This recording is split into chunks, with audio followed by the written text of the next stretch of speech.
Well, hey there, movie minions. I'm Jason Emmett. This is the Movie Mix. Now listen, we heard so much about the Snyder Cut of Justice League, and finally it was released. Now I'm going to give my super quick opinion on that. I didn't like it less than I didn't like the theatrical cut. What that means is I thought it was slightly better, but overall I just didn't find either of them to be great films. Still, a lot of you fans disagree, and it sort of stirred up a few pots out there, as did the 2006 release of Superman 2, the Donner Cut. Now, basically, the directors, in the case of Justice League, Zack Snyder was the original director, but had to step away for personal reasons, have a specific vision, and for one reason or another, the film gets changed. Now, sometimes there's a push for the original version to get released, and we're seeing that happen once again, this time with the 1995 Val Kilmer, Joel Shumacher cut of Batman Forever.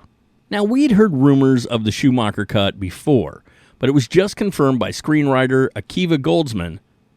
Rumors also suggest that this cut is darker in tone and offers scenes that fit the film more in line with the two Tim Burton movies. Now, color me intrigued, guys. I'm a little interested in finding out more. Now, it's an unpopular opinion, but I actually enjoy Batman Forever. Yes, I know it's schlock and not the best storyline, more than I do Batman Returns. Upon rewatching them all recently, I find Batman Returns is just a little slow. It features actually very little Batman in the movie, and I'm not a fan of the kind of gross-out penguin. Now, I find Batman Forever, as bad as it might be, it's also just kind of silly fun, and it's far from slow. It moves pretty fast. Now, give me a second to do the sponsor stuff, but trust me, we have more to tell you. BustedTees.com, a place where you can find fun, geek-inspired apparel, and more. You should check it out, BustedTees.com, and once you've loaded up your cart and you're ready to pay, drop my code, Jason25945 in there, and it's going to take 20% off. It's going to make it 20% cheaper. Again, that's BustedTees.com, Jason25945.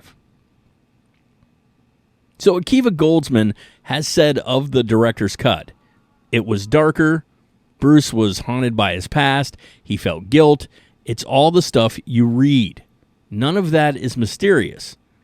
It was a more modern interpretation of the narrative, and that's not dissimilar to those stories that we sort of caught up with you. I've seen it. It was put back together. There is a preview called Preview 1. Most of the material that is available is put back together. There's not a lot out there that folks haven't seen that you couldn't cobble together. I did talk to Warner. This was one administration ago. My fantasy was to try and resurrect the original cut as a sort of celebration with Joel after he died. Now, as you guys might recall, Joel Shumacher passed away from cancer back in 2020, so to have his vision for the film released in tribute would be sort of cool. It would also be a nice tribute to Val Kilmer, who has received some criticism over the years for the movie. Unfairly, I think, but still.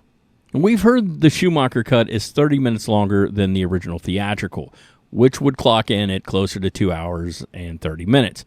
As for how complete the cut is, Goldman gave us this. There's some visual effects that need to be finished. There would be some music that would need to be, if not re-recorded or rewritten. The whole soup to nuts was about $1 million. They were on the verge of doing it, and then Warner got sold again. There's a whole nother DC. Once the new DC world is moving forward, I'll bat my eyes with everybody again and see if once more we can answer that. Honestly, guys, $1 million, that's not a lot of money in that world, and it would easily earn way more than that however they choose to release it. For example, Snyder's cut of Justice League was one of the most watched films of 2021, and Max saw an uptick in subscribers when it launched. Now, we can't be certain that all of that was for the Justice League, but that film cost an additional $70 million to make, and the estimated streaming uptick was near $22 million a month, and that doesn't include the iTunes, Amazon Prime Video, limited theatrical run, DVD, and Blu-ray sales. So I guarantee it has made that $70 million back. And that means that if they did this $1 million or $2 million on the Batman and then re-released it to theaters And Blu-ray or whatever, it would probably make that back in spade.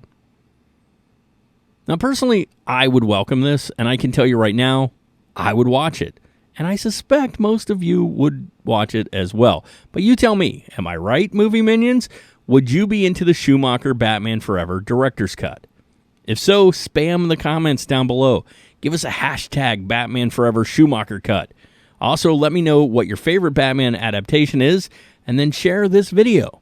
Give us a thumbs up, hit that subscribe button so we can continue to hang out together. Now, go watch Batman the Animated Series because it's undeniably great, and stay awesome.